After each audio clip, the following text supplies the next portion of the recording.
Okay, in this session we'll be tying the Black and Silver Humungous, a great pattern on any still water, large or small. Okay, the first and very important step is to lay on a bed of close turns of thread. This is required to support the eyes and to stop them revolving around the hook. So lay those down and remove the excess. Then take a pair of bead chain eyes cut from a length of bead chain, offer them up to the hook, put a couple of turns of thread over just to position them, and then once they're sitting across the shank, lock them to the hook using turns, figure 8 turns of thread, nice and tight. Okay, so keep winding the thread on just to secure those eyes in place. Now to fix them properly, just take a little drop of super glue and just drop it between the eyes, let it soak into those thread wraps, and then just leave it to set for a little while.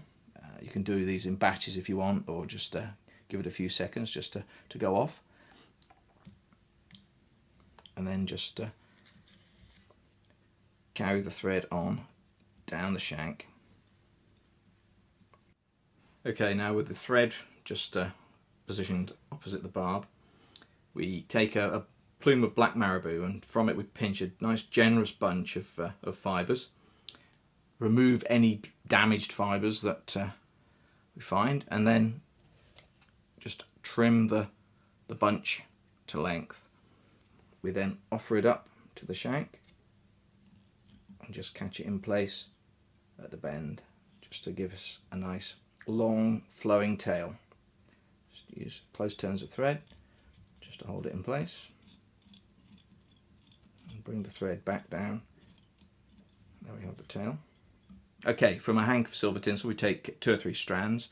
I find it best to add them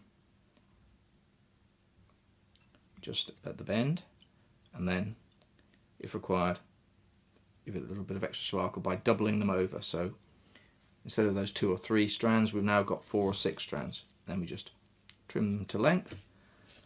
Now we have the tail in place. So with the tail in place, we take a length of silver wire, which is going to be the rib, catch that in at the bend, draw it back through so we don't have to cut anything off. And then the body is going to be a very fine silver ice straggle. Now because the straggle is very fine, we don't have to remove any of the herl to prevent any bumps forming at the tail. We just catch it in, leave a length along the shank so that we have a nice even body, bind it all in place, bring the thread up to just short of the eyes, and then start to wind, making sure we don't catch any of the tail material. Then as each turn is applied, we can stroke the fibres back. There they start to build and give that nice sort of sparkle. Keep the turns nice and close, working up towards the back of the beads. Okay, now when we've reached the back of the beads, we bring that loose end up and just secure it in place at the back of the beads with thread, and then using a pair of scissors just trim off the excess. Okay, with the body in place, now we have to prepare the hackle, which is a grizzle, cock hackle. It doesn't really have to be too high quality. In fact, the softer it is, the better.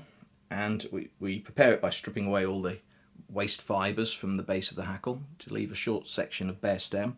Then we offer that up to the hook just behind the beads and catch that in. Couple of turns of thread. And to wind it, we can use a pair of hackle pliers. Just grip the tip of the hackle and then bring it round and wind on a couple of turns, and then carry it in open turns down over the body. Don't have to put too many turns. Bring it up, get hold of the silver wire, get those marabou fibres out of the way, bring the silver wire around, wiggle it through so we don't trap too many fibres, catch that tip in place, and then work the rib up through the hackle, locking it securely in place to the body. So with the hackle locked securely along the body with the rib, we just remove the tip of the hackle, the tail, and then that waist stalk, and then we just wiggle the wire back and forth.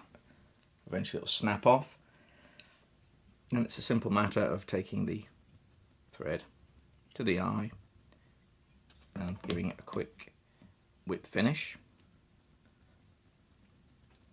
4 turns is enough. Bed that down, remove the waste end, and there we have it, the black and silver Humungous.